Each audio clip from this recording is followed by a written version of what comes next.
So today we are going to discuss the pharynx. Before esophagus, we have to discuss about the pharynx. So what we studied in previous classes, we have to study the oral cavity,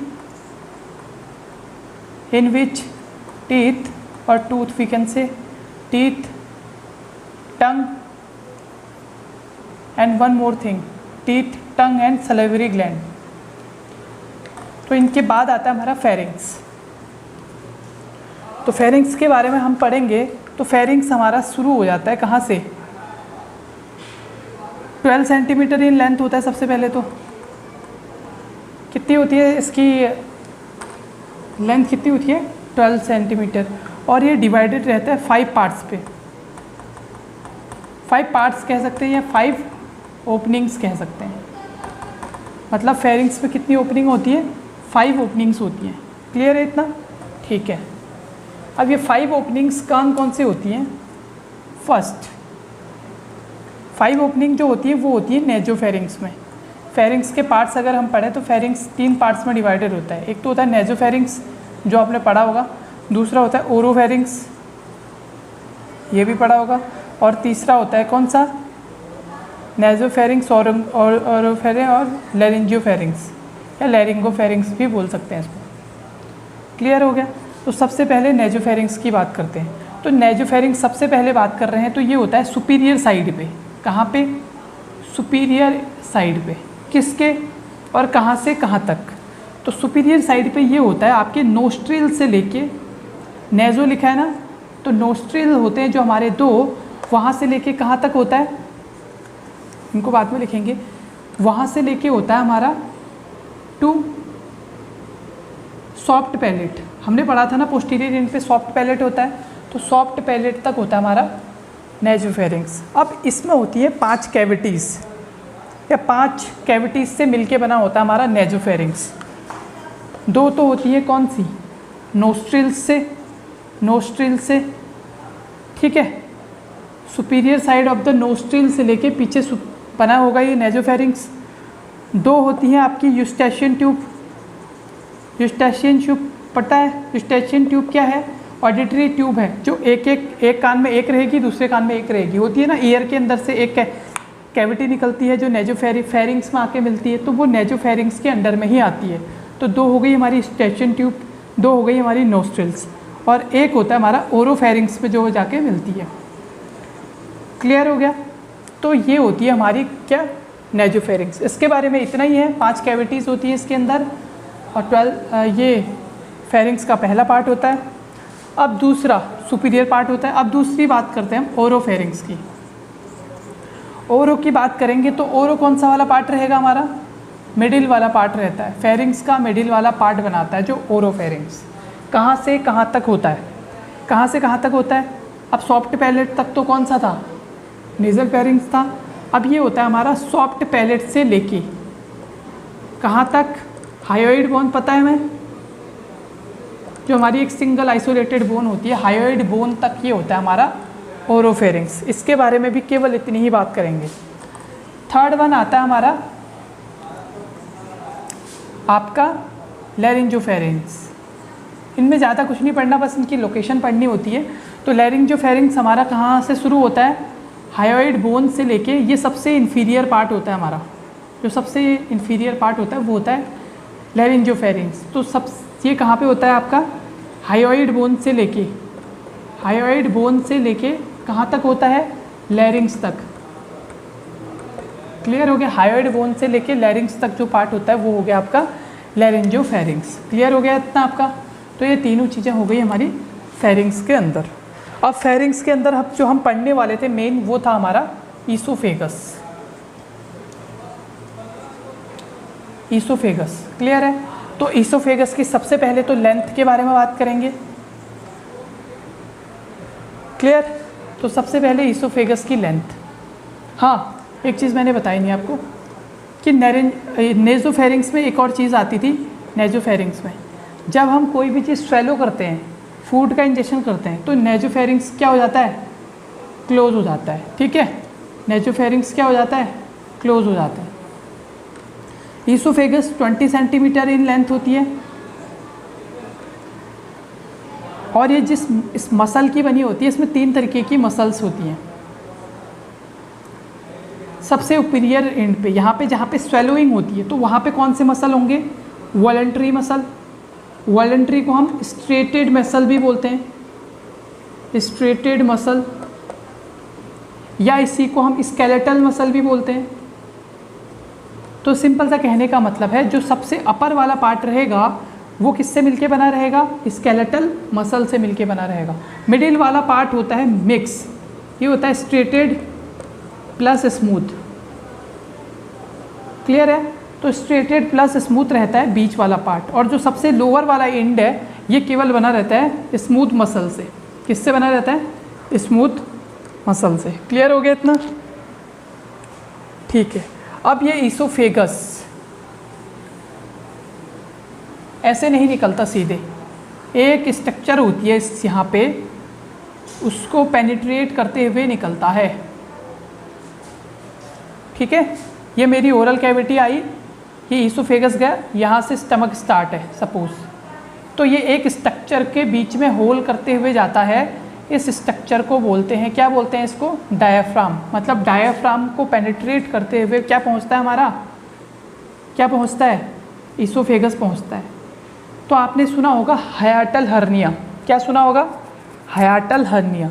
तो क्या होता है? जिस opening के through ये penetrate कर रहा होता है, उसी ओपनिंग को हम बोलते हैं हायाटल ओपनिंग। क्या बोलते हैं इसको? हायाटल ओपनिंग। तो हायाटल हर्निया में क्या होता है? जो स्टमक का ये अपर वाला पार्ट है, ये जो अपर वाला पार्ट है, यहाँ से ही शुरू हो जाता है स्टमक ऐसे, तो ये जो अपर वाला पार्ट है, इस ओपनिंग के थ्रू जब यहाँ पे मसल्स रहती हैं वो बिल्कुल ऐसे जकड़े रहती हैं इसको, लेकिन कभी कभी यहाँ पे लूजनेस होने की वजह से जब यहाँ पे लूज़ होता है तो ये स्टमक कहाँ पहुँच जाता है हमारा? स्टमक का जो अपर वाला पार्ट है वो इस हायाटस के थ्रू ऊपर आ जाता है, तो उसी को बोलते हैं हम हायाटल हर्निया। मैंने बोला हायाटल ओपनिंग होती है डायफ्राम में, जिससे क्या होता है? जो आपका ईसोफेगस है नीचे आता है। हायाटल हर्निया में क्या होता है? जो अपर वाला पार्ट होता है स्टमक का, कौन सा वाला? अपर वाला पार्ट। कौन सा होता है अपर वाला पार्ट? फंडस वाला पार्ट। ये वाला पार्ट कहाँ पे आ जाता है? ऐसे आ जाता है ये। क्लियर है? ये कहाँ पे आ गया? हायाटल ओपनिंग में। तो इसी को बोलते हैं हायाटल हर्निया। क्लियर हो गया इतना? ठीक है। बाकी जब हम हर्निया पढ़ेंगे MSN में तब हमको इसके बारे में डिस्कस करेंगे। तो ये तो पढ़ लिया हमने ईसोफेगस। अब हमारा मोस्ट इम्पॉर्टेंट आता है स्टमक।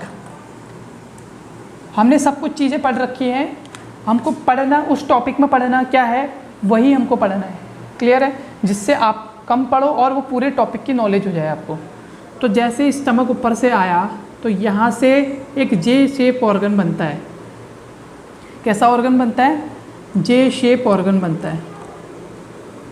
जे शेप ऑर्गन जो बनता है इसी को बोलते हो आप स्मूथ मसल का बना हुआ,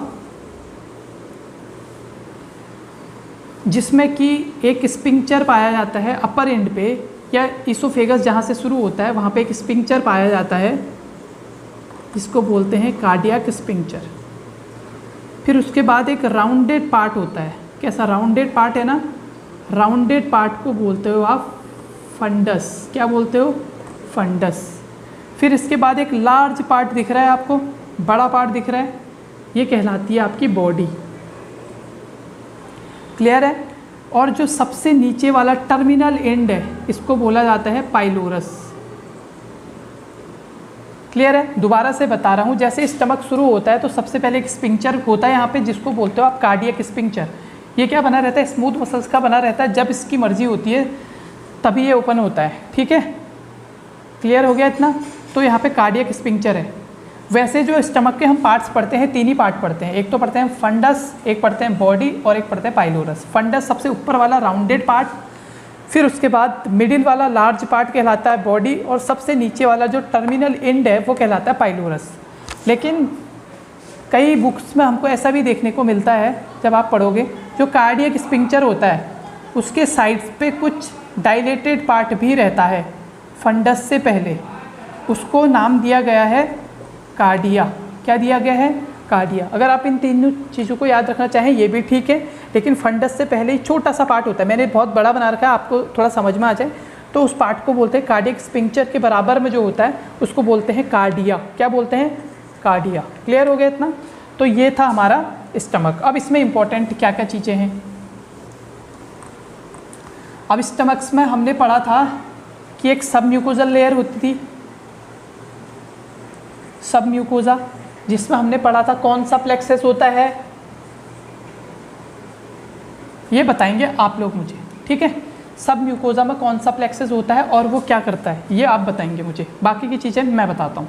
तो सब म्यूकोजा में मैंने एक चीज़ नहीं बताई थी आपको कि इसके अंदर होती है 2 लेयर। जैसे म्यूकोजस मस्कुलरिस के अंदर 3 लेयर थी, सबसे ऊपर लॉन्गिट्यूडनल थी, बीच में ऐसे ऐसे सर्कुलर थी और नीचे ऑब्लिक थी।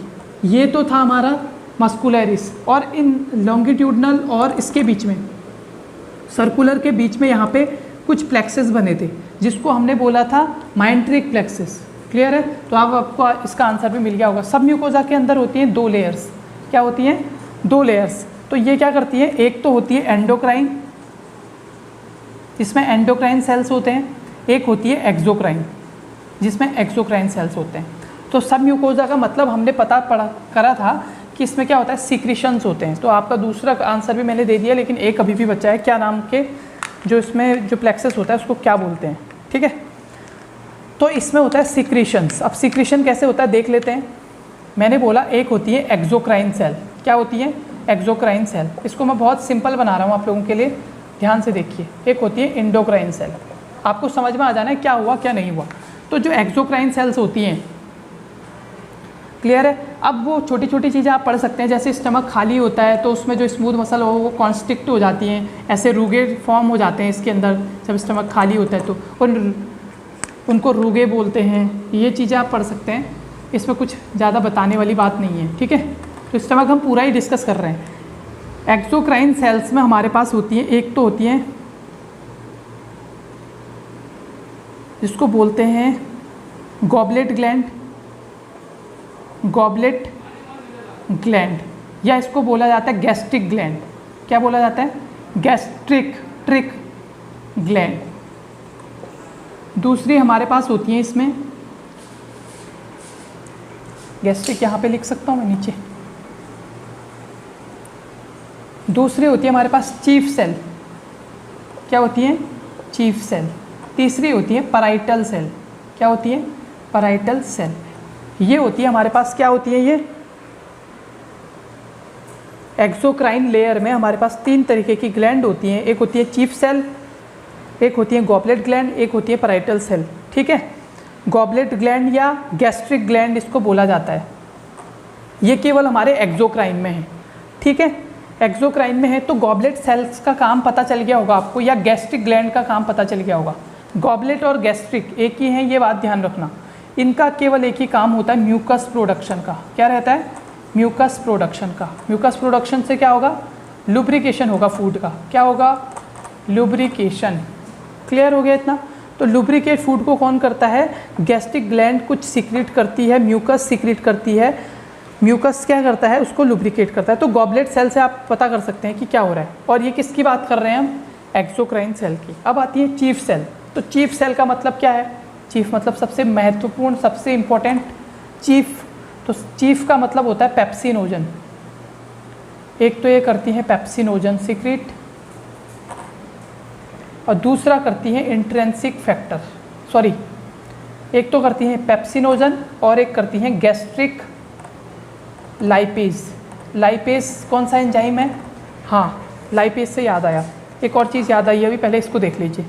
Gastric lipase, pepsinogen. तीसरी आती है हमारी पैराइटल सेल। इसका काम क्या होता है? HCl सीक्रेशन का होता है। और दूसरी चीज़ होती है इंट्रिंसिक फैक्टर। इंट्रिंसिक फैक्टर क्यों ज़रूरी है? क्योंकि ये क्या करता है? विटामिन B12 का अब्जॉर्प्शन में बहुत ही हेल्प करता है। बिना इंट्रिंसिक फैक्टर के विटामिन B12 अब्जॉर्ब नहीं हो सकता है। तो मैंने बोला 2 तरीके की सेल्स होती हैं 2 लेयर्स में, एक होती है एक्सोक्राइन, एक होती है एंडोक्राइन। एक्सोक्राइन के बारे में बात करते हैं तो एक्सोक्राइन के अंदर आती हैं 3 सेल्स। सबसे पहले आती है गॉबलेट या गैस्ट्रिक ग्लैंड। ये क्या करती है? म्यूकस प्रोडक्शन करती है, जो ल्यूब्रिकेशन के काम आता है। पहली चीज़ साथ साथ में याद करो, ज़्यादा याद करने की कुछ ज़रूरत नहीं है, सिंपल सा इतना याद रखना है, गैस्ट्रिक ग्लैंड का काम है म्यूकस प्रोडक्शन जो लुब्रिकेशन में हेल्प करता है। दूसरी सेल होती है exocrine chief cell.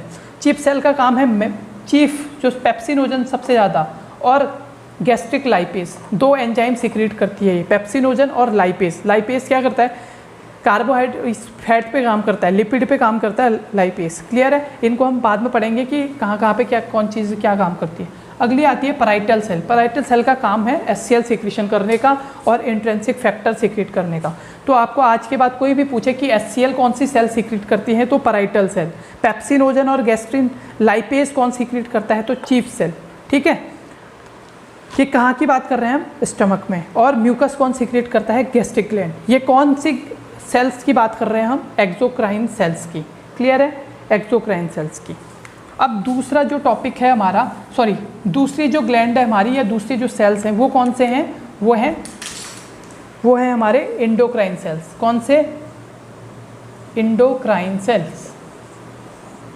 Endocrine cells होते हैं हमारे कौन से, एंडोक्राइन सेल्स होते हैं हमारे वो सेल्स जो क्या करते हैं, ये होते हैं जिनको ये सीक्रेट करते हैं जी सेल। क्या सीक्रेट करते हैं, जी सेल। मतलब इनके अंदर जी सेल्स होते हैं, पहली महत्वपूर्ण। जैसे उसके अंदर बहुत सारे थे, चीफ सेल थे, गॉबलेट सेल्स थे, और तीसरा हमारा जो भी था जी सेल। तो जी सेल का काम क्या रहता है, जी सेल का काम रहता है जो HCl है उसका प्रोडक्शन करते रहना, उसके प्रोडक्शन को मेंटेन करना। जो हमारी पैराइटल सेल एंडोक्राइन की पैराइटल सेल, सॉरी एक्सोक्राइन की पैराइटल सेल HCl का सिक्रीशन कर रही थी, उसको मेंटेन कौन करेगा, एंडोक्राइन की जी सेल। तो एंडोक्राइन के अंदर केवल एक ही सेल आती है, जी सेल, जो क्या करती है, HCl के प्रोडक्शन को मेंटेन करके रखती है, सीक्रेट नहीं करती, मेंटेन करके रखती है। क्लियर हो गया इतना। तो हमने दो टाइप की सेल्स पढ़ी, इंडोक्राइन और एक्सोक्राइन। हाँ, तो मैं आपको एक चीज़ बता रहा था, मैंने इसमें बोला चीफ सेल दो चीज़ें सीक्रेट करती हैं, लाइपेज और पेप्सिनोजन। कौन सी, चीफ सेल। लेकिन मैंने जब आपको टंग पढ़ाया था तो टंग में मैंने बोला था यहाँ पे एक सर्कमवेलेट होता है, सॉरी सल्कस होता है, सल्कस के थ्रू ओरल पार्ट और फेरेंजियल पार्ट दोनों अलग अलग होते हैं। वहाँ पे मैंने बोला था कि कुछ ग्लैंड्स होती हैं, ठीक है, और कुछ सेल्स प्रेजेंट होते हैं। तो इन ग्लैंड्स को जो बोलते हैं, अगर आपने डायग्राम बना रखा है तो इन ग्लैंड्स को क्या बोलते हैं, लिंगुअल ग्लैंड। क्या बोलते हैं, लिंगुअल ग्लैंड्स। और ये भी लाइपेज, यही करते हैं लाइपेज का सिक्रीशन, लाइपेज एंजाइम का सिक्रीशन करते हैं ये लिंगुअल ग्लैंड। क्लियर हो गया इतना, ठीक है, इसको आप वहाँ पे बना लीजिएगा। So it's all about the stomach. Anything else, हाँ एक और चीज़ बची। क्या चीज़ बची, अब ये जो सिक्रीशन होता है हमने पढ़ा, अब हम पढ़ते हैं गैस्ट्रिक जूस का सिक्रीशन कैसे कैसे होता है। ये तो सारे हमने मतलब गैस्ट्रिक जूस स्टमक के अंदर की बात कर रहे थे। स्टमक के अंदर 4 टाइप की सेल्स थी हमारी, 3 टाइप की थी हमारी एक्सोक्राइन के अंदर, एक थी हमारी एंडोक्राइन के अंदर। क्लियर है, दोबारा से बना रहा हूँ मैं। एक्सोक्राइन के अंदर थी 3 सेल्स, कौन कौन सी थी, पहली थी हमारी गॉबलेट सेल या गैस्ट्रिक सेल, गॉबलेट या गैस्ट्रिक सेल। दूसरी थी हमारी चीफ सेल, तीसरी थी हमारी पैराइटल सेल। तीनों का काम भी पता था हमको, इसका काम था म्यूकस सीक्रेट करने का, इसका काम था पेप्सिनोजन, और दूसरा क्या था, लाइपेज सीक्रेशन करने का। पैराइटल का काम था HCl और इंट्रिंसिक फैक्टर। तो हर में 2-2 चीज़ें आपने याद रखनी है। तो ये एक्सोक्राइन थी, और इंडोक्राइन में आपने एक ही चीज़ याद रखनी है, जी सेल, जो क्या करती है, पैराइटल से निकलने वाले HCl को मेंटेन करके रखती है। अब इस जूस का सिक्रीशन होता कितना है, सलाइवा में हमने पढ़ा था कि सलाइवा कितना सीक्रेट होता है, 1 से लेके 1.5 लीटर पर डे। क्लियर हो गया था। अब हम पढ़ते हैं गैस्ट्रिक जूस। तो गैस्ट्रिक जूस एक दिन में जो टोटल रिलीज़ होता है वो होता है 2 to 3 लीटर। वैसे हमने टोटल गैस्ट्रिक जो जूस पढ़ा है, जो टोटल डाइजेस्टिव जूस पढ़ा है, वो पढ़ा था हमने 6 से 7 लीटर। उसमें से हमने 1 से 1.5 लीटर तो वहाँ निकाल लिया था, माउथ से निकलता है जो सलाइवा। गैस्ट्रिक सिस्टम के अंदर जो गैस्ट्रिक जूस होते हैं 2 से 3 लीटर होते हैं, और इनका जो pH होता है वो होता है 1 से लेके 3 तक। मतलब ये pH कैसा होता है इनका, एसिडिक होता है, और हाईली एसिडिक होता है। 1 से 3 में तो बहुत एसिडिक होता है। क्लियर है। तो ये हो गया हमारा स्टमक। स्टमक के अब इनके अंदर फेज़ आती है, जो सिक्रीशन होता है वो कितना कितना कैसे कैसे होता है। तो सबसे पहले आती है cephalic phase. Phases of gastric juice secretion, ये बहुत इंपॉर्टेंट है, एग्ज़ाम में आती है इसलिए बता रहा हूँ, नहीं तो मैं इसको स्किप भी कर सकता था। सिपेलिक फेज, दूसरी आती है हमारी गैस्ट्रिक फेज, 3 ही फेज आती हैं, और तीसरी आती है हमारी इंटेस्टाइनल फेज। बस आपको सिंपल सा याद रखना है, सिफेलिक मतलब ब्रेन, तो खाना खाने से पहले आप सोचते हैं, तो before intake of food cephalic phase होती है, जब आपने खाना नहीं खाया होता है, बिफोर फूड इनटेक कह सकते हैं ऐसा। गैस्ट्रिक का मतलब स्टमक, अब मतलब खाना खा लिया है आपने, तो आफ्टर टेकिंग फूड या इंजेक्शन ऑफ फूड बोल सकते हो, वो हो गई gastric phase. Cephalic phase, gastric phase में आपने खाना खा लिया। इंटेस्टाइनल फेज में, इंटेस्टाइनल फेज का मतलब है when food reaches into intestine, जब फूड कहाँ पहुँच जाता है, इंटेस्टाइन में पहुँच जाता है, उसको बोलते हैं इंटेस्टाइनल फेज। क्या बोलते हैं उसको, इंटेस्टाइनल फेज। क्लियर हो गया इतना? तो बिफोर फूड, आफ्टर फूड, और जब इंटेस्टाइन में पहुंच जाता है। तो सिफेलिक फेज के अंदर कितना सिक्रीशन होता है, तो सिफेलिक फेज के अंदर गैस्ट्रिक जूस का होता है 25 से लेके 30% सिक्रीशन होता है गैस्ट्रिक जूस का। कितना होता है, 25 से लेके 30 तक। और जो इंटेस्टाइन में पहुंच गया फूड, तो अब ज़्यादा ज़रूरत नहीं होती, तो 5 से लेके 10 तक ही सीक्रेट होता है। कितना होता है, 5 से लेके 10% ही सीक्रेट होता है इंटेस्टाइनल में। सबसे ज़्यादा ज़रूरत पड़ती है जब खाना खा लेते हैं हम, तो उसको पचाने के लिए, तो लगभग 55 से 60% जो गैस्ट्रिक फेज में सबसे ज़्यादा गैस्ट्रिक जूस सीक्रेट होता है। क्लियर है? अब इसमें से क्वेश्चन क्या आते हैं, इसमें से क्वेश्चन पहला ये आएगा कि कौन सी फेज़ में सबसे ज़्यादा सीक्रेशन होता है, या ये आ सकता है कि सबसे ज़्यादा सीक्रेशन कौन सी फेज़ में होता है, या ऐसा आ सकता है सबसे कम सीक्रेशन कौन सी फेज़ में होता है गैस्ट्रिक जूस का। क्लियर है? या बिफोर फूड कौन सी फेज़ होती है सीक्रेशन की। तो ये 3 चीज़ें आपको याद रखनी है। क्लियर हो गया? तो it's all about the stomach. Stomach के बाद पहला ऑर्गन आता है हमारा स्मॉल इंटेस्टाइन। क्लियर है? स्मॉल इंटेस्टाइन की लेंथ कितनी होती है, 6 मीटर के अप्रॉक्स। क्लियर है? 6 मीटर के अप्रॉक्स, और डायामीटर कितना होता है, 2.5 सेंटीमीटर। क्लियर है? 2 चीज़ें पता चल गई स्मॉल इंटेस्टाइन के बारे में, बहुत बढ़िया। अब आगे चलते हैं, और क्या